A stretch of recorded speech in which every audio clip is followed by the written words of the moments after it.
Hello, I'm Kendall Cornelio Alter. I'm the Director of Learning Support in our lower and middle schools here at Gale St. Bernard's. And I am Jessica Robina, lower school and middle school counselor. And we are here to talk to you today about our best tips for preparing academically and emotionally for the back to school transition.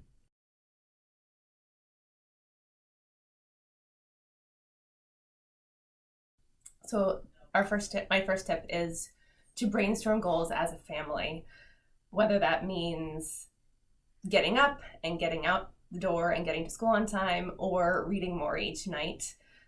Coming together as a family and brainstorming a goal for the beginning of school can build anticipation.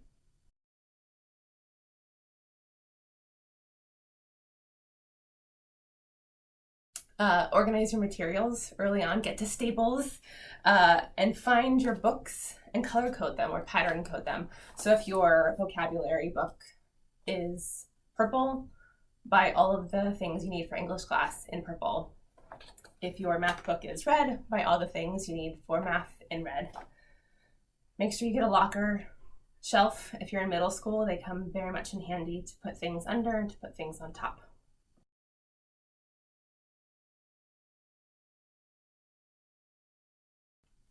Design a homework space at home and take a couple of things into consideration. Make sure that it has adequate light. Make sure that there's not too much noise.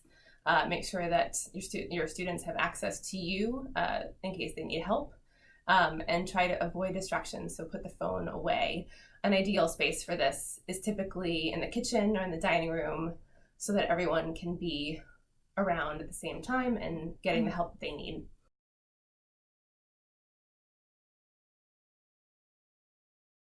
And my last tip is take a look at where your students are in their summer work progress. If they're done with it, if they finished it in June, go back and review it so that it's fresh in their minds when they come back to school.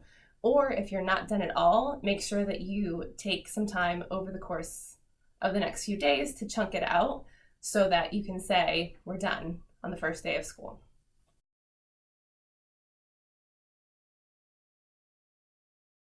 I'm going to be talking about this emotional and preparation piece of routine. So the first thing that always happens in the summer is that we lose our sleep schedule and bedtime routines. So you're going to want to roll back the clock in bedtime, making sure that your student is getting to bed at a reasonable hour. And that will help with getting up earlier in the mornings, because I know if you're like my house, we have been staying up later and sleeping in a little bit longer. So you want to start doing that at this point. Another part of that, especially for the middle school student, is to reduce screen time. That might look like less time on the video games or the computer. It also looks like taking the phone away about 30 minutes before you want your child to go to sleep, because that stimulation will help, the lack of stimulation will help your child fall asleep easier.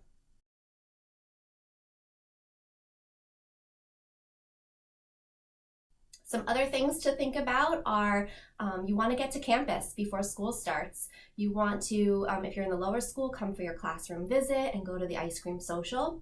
If you're in middle school, you want to participate in orientations and new student orientations. That will help your child feel more comfortable on the first day, getting to see where they're going to be, getting to meet their teacher, and getting to know some students right off the bat.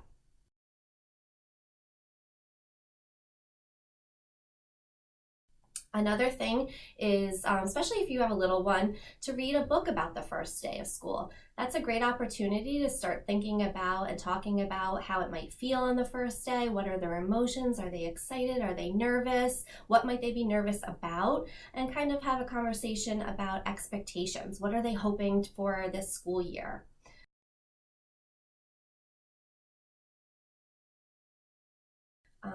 If you have an upper school student, or I mean middle school student, excuse me, you want to review the handbook for dress code.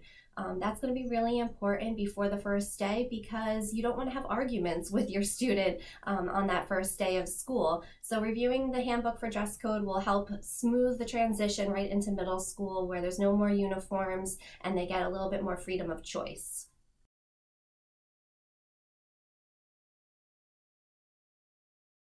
If you have a child in lower school, you want them to take ownership in being part of the process.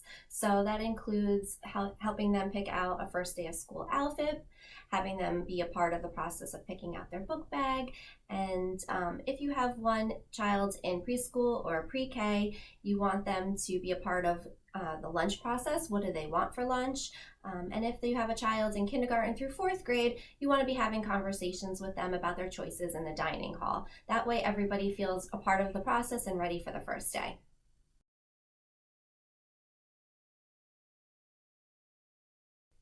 On the first day, make sure you eat a healthy breakfast and stay hydrated. Bring a water bottle to school.